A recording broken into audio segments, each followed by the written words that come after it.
سلام، امیدوارم حالتون خوب باشه. توی این ویدیو قراره در رابطه با اینکه چجوری دستگیره هوشمند هوم لاک مدل VD20 رو روی تلفن همراهمون بیاریم و کنترل کنیم با هم دیگه صحبت کنیم. فروش و خدمات انواع دستگیرهای هوشمند و همینطور انواع سیستم‌های هوشمند، از انواع کلید پریزهای هوشمند گرفته تا موزیک پلیرها و تاچ پنل‌ها و پرده‌های برقی رو میتونید از ما تهیه کنید. برای این کار شما باید نرم افزار یو اسمارت گو رو دانلود کنید. هم میتونید از پلی استور، اپ استور و همینطور بازار دانلودش کنید و میتونید همینطور به این سایت و لینک هایی که این زیر گذاشتم تماس بگیرید و هم حالا خدماتی که مثل باتریش اگه تموم بشه یا اگه نرم افزار رو نتونستین پیدا کنید به ما پیام بدین و براتون ارسال کنید. خب چند تا نکته در رابطه با منوهای دستگیره بگم. کلید ستا رو برمیگرده به منوی قبل و کلید مربع وارد منویی که شما انتخاب کردید میشه. قبل از هر چیزی باید وارد تنظیمات ادمین بشیم. برای اینکه وارد تنظیمات ادمین بشیم باید ستاره مربع رو بزنیم، بعدش رمزی که به عنوان ادمین داریم. ستاره مربع از ما رمز ادمین میخواد. رمز ادمین ما 2704 2704 هستش. مربع برای تایید دو تا گزینه به ما میده.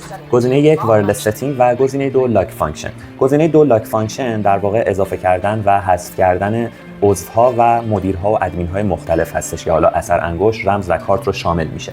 و اما گزینه یک وایرلس ستینگ همون گزینه‌ایه که در واقع امروز باهاش کار داریم. دوباره ستاره مربع، رمز ادمین و مربع برای تایید.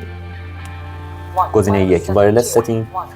اینجا دو تا گزینه داره، اد و دیلیت مدیول نوشته شده و ماژول خونده میشه که توی دستگیرهای مختلف به اسم اد وای فای هم گاهن نوشته شده.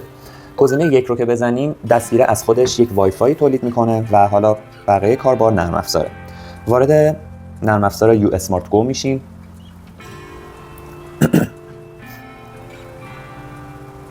از این بالا گزینه اد رو میزنیم، اد دیوایس.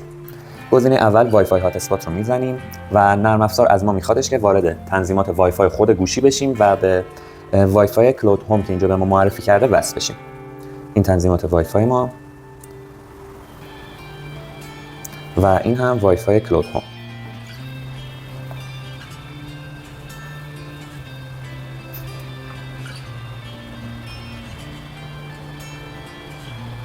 خب بعد از اینکه وصل شدیم به این وای فای برمیگردیم داخل نرم افزار و صبر می‌کنیم که تاییدش کنه.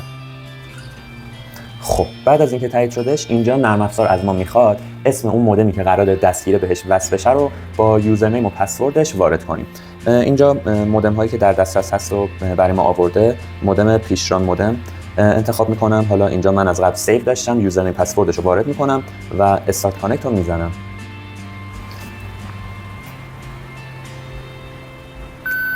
این بوق تاییدش بود.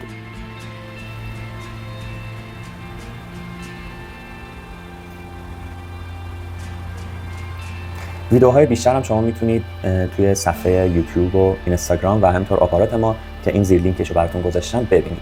اگر هم خواستین این دستگیره و حتی دستگیرهای مختلف با رنگ‌ها و تنوعی که داره رو انتخاب کنید هم میتونید به آدرس سایت پیشران کنترل هم مراجعه کنید. خب دستگیره اد شدش و فینیش رو که بزنید برمیگرده به نرم افزار. حالا اینجا بعضی وقتا میاره، بعضی وقتا یه رفرش کنید میاره. یک رفرش میکنیم.